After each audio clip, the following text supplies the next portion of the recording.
Assalamualaikum warahmatullahi wabarakatuh. Kali ini dalam pembelajaran pendidikan agama Islam dan budi pekerti kelas 10, yaitu eh, elemen akhlak. Adapun tujuan pembelajaran dalam bab 3 ini, peserta didik diharapkan kompeten dalam yang pertama, menganalisis manfaat menghindari sikap hidup berfoya-foya, ria, sum'ah, takabur, dan hasan. Yang kedua, membuat karya berupa quotes dan mempublikasikannya di media sosial. Yang ketiga, menghindari sikap hidup berfoya-foya, ria, sum'ah, dan takabur, serta hasan. Dan yang terakhir, terbiasa bersikap rendah hati dalam kehidupan sehari-hari.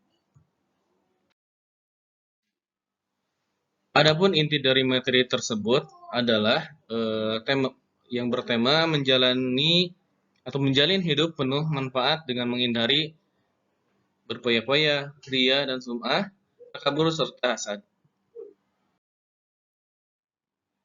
Namun sebelum itu, perlu kita ketahui bahwa hal tersebut berkaitan dengan penyakit. Apa itu penyakit? Penyakit adalah sesuatu yang menyebabkan terjadinya gangguan pada makhluk hidup. Arti lainnya dari penyakit adalah gangguan kesehatan yang disebabkan oleh bakteri, virus, atau kelainan sistem faal atau jaringan pada organ tubuh pada makhluk hidup. Itu adalah pengertian dari penyakit. Nah, sekarang apa itu penyakit hati? Rasulullah SAW bersabda pada hadis yang diriwayatkan oleh Bukhari, yang artinya, ketahuilah di dalam tubuh manusia ada segumpal daging. Apabila segumpal daging itu baik, baiklah tubuh seluruhnya. Dan apabila daging itu rusak, rusaklah tubuh seluruhnya. Ketahuilah olehmu bahwa segumpal daging itu adalah. Jadi, penyakit hati ini adalah penyakit yang ditimbulkan dari hati kita sendiri. Nah, penyakit hati yang wajib dihindari dalam kehidupan sehari-hari adalah yang pertama, berfoya-foya. Yang kedua adalah ria dan sum'ah. Yang ketiga, takabur. Dan yang terakhir adalah hasad. Itu penyakit hati yang wajib kita hindari.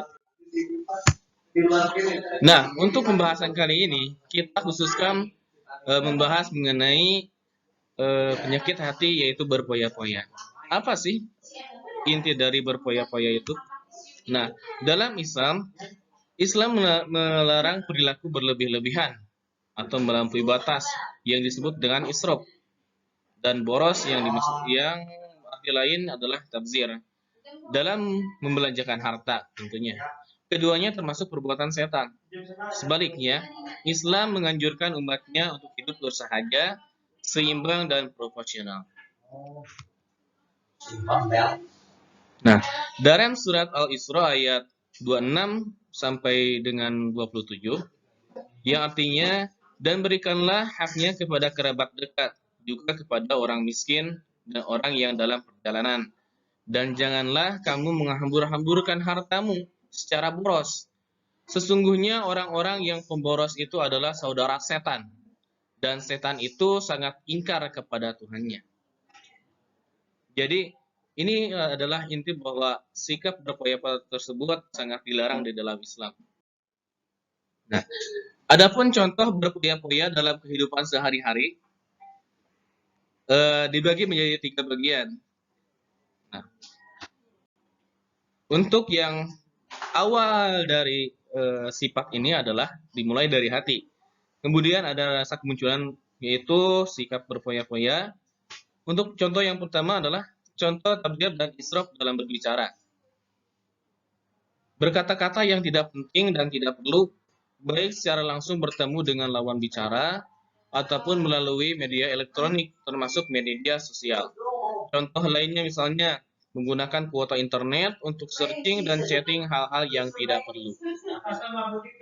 Untuk contoh yang kedua, Contoh tabdzir dan israf dalam makan dan minum.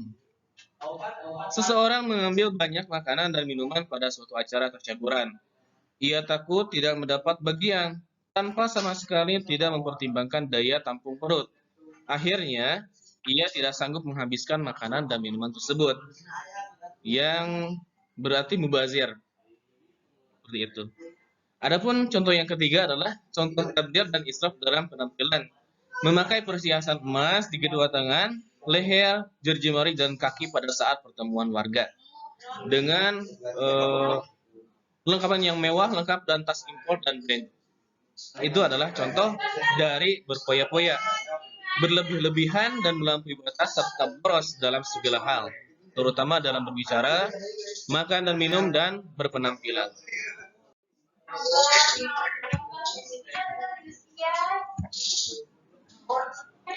Adapun dampak negatif dari hidup berpoya-poya, yang pertama adalah terlalu sibuk mengurusi kebahagiaan duniawi, melalaikan akhirat. Dunia dianggap sebagai tempat persinggahan terakhir, padahal akhiratlah tujuan akhir kehidupan manusia.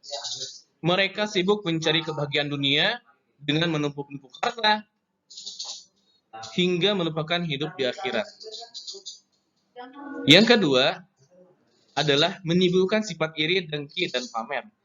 Membelanjakan secara berlebihan dan boros serta memamerkannya kepada orang lain akan memicu sifat iri, dengki, dan dari orang lain. Sifat ini akan memicu konflik di tengah masyarakat. Adapun dampak yang ketiga adalah dapat memicu frustasi apabila hartanya habis.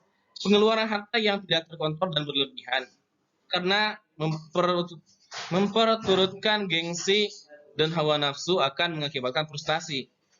Mereka sangat khawatir apabila hartanya habis dan tidak bisa lagi membeli sesuatu untuk memuaskan keinginannya. Adapun dampak yang terakhir adalah berpotensi menimbulkan sifat kikir. Kekhawatiran berlebihan atas kekurangan harta membuat mereka bersifat kikir dan tidak care terhadap sesama.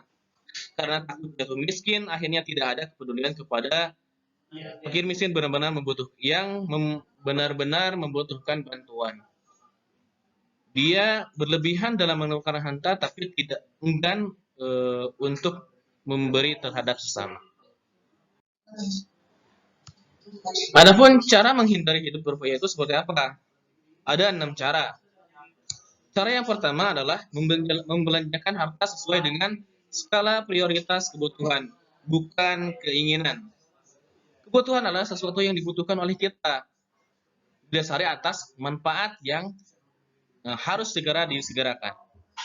Adapun keinginan adalah sesuatu yang diinginkan, tanpa melihat manfaat dari apa yang kita belanjakan tersebut. Yang kedua adalah membiasakan bersedekah dan membantu orang lain. Daripada menghambur-hamburkan uang, memberikan atau membelanjakan barang yang tidak bermanfaat, lebih baik membiasakan bersedekah kepada orang yang membutuhkan. Tetangga, keluarga, adik, dan kerabat dekat kita yang sangat membutuhkan harta tersebut. Adapun cara menghindari yang ketiga adalah dengan bergaya hidup sederhana. Kita perlu mempertontonkan apa yang kita punya, hanya sesederhana itu aja, karena kesempurnaan hanya milik Allah. Dan yang keempat adalah selalu bersyukur, mensyukuri apa yang kita punya, syukuri apa yang ada, karena semua itu hanya sementara. Yang kelima adalah bertindak efektif dan terencana. Sesuatu yang kita keluarkan, harta yang kita belanjakan itu harus terencana. Untuk apa?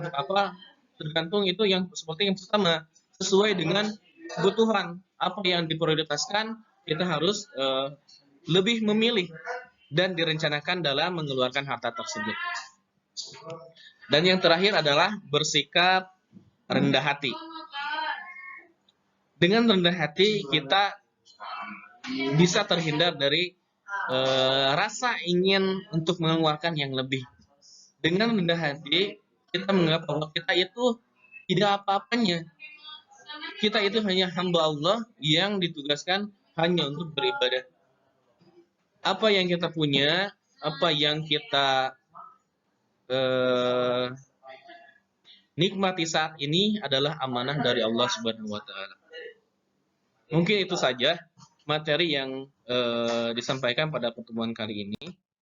Adapun tugas yang pertama adalah semuanya wajib membuat quotes dan mempublikasikannya di media sosial masing-masing.